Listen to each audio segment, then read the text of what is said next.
ஸ்ரீ குருப்யோ நமஹ. பாலாம்பிகா சரணம். நம்ம அடுத்து பார்க்க போகிறது 2-3 கோவில்கள் பங்களாதேஷில் இருப்பது. முதல் கோவில் சுகந்த சக்தி பீட் டெம்பிள் அப்படின்னு ஒரு கோவில் இருக்குது.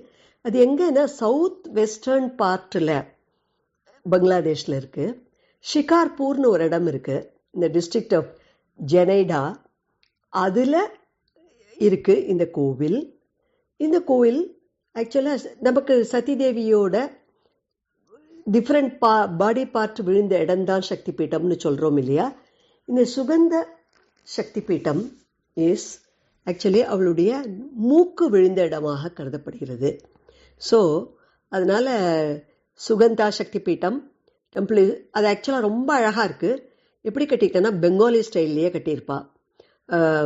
ரெட் பெங்காலி டெம்பிள்ஸ் எல்லாம் ஒரே மாதிரி கலரில் இருக்குமே, சிவப்பு கலரில், அது போல் ரொம்ப அழகாக உள்ளெல்லாம் லைட்டும் ஃப்ளவர்ஸு எல்லாம் போட்டு அலங்காரம் செய்திருப்பா. இந்த கோவிலுக்கு உண்டான சிறப்பு என்னென்னா விசேஷம் நவராத்திரியின் பொழுது. ஏன்னா எல்லா சதி தேவிகளுமே துர்கையின் அம்சமாக கருதப்படுவதால் எல்லா ஃபெஸ்டிவல் அப்படின்னு பார்த்தா நவராத்திரி தான் மெயினாக இருக்கும். 9 நாள் நவராத்திரி கொண்டாடப்படும். காடஸ் துர்காவாக தான் பண்ணுறா. அதை தவிர துர்கா பூஜா, காளி பூஜா டைமில் Kali puja, Deepavali and Janmashtami is also. ஏன்னா இந்த உள்ள சுகந்த சக்தி பீடத்தில் அம்பாள் இருந்தாலும் சுற்றி வர குட்டி குட்டியாக சில கோவில்கள் எல்லாம் உள்ள அந்த கோவிலோட கோட்டையாடுக்குள்ளேயே இருக்குது. அதில் மகாவிஷ்ணு கிருஷ்ணரும் இருக்கார்.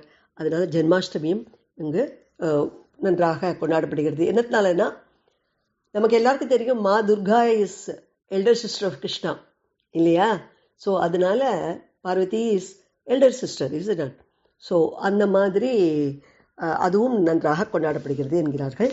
ஸோ ஆனால் இது பங்களாதேஷில் இருப்பதனால we need a visa to visit this temple.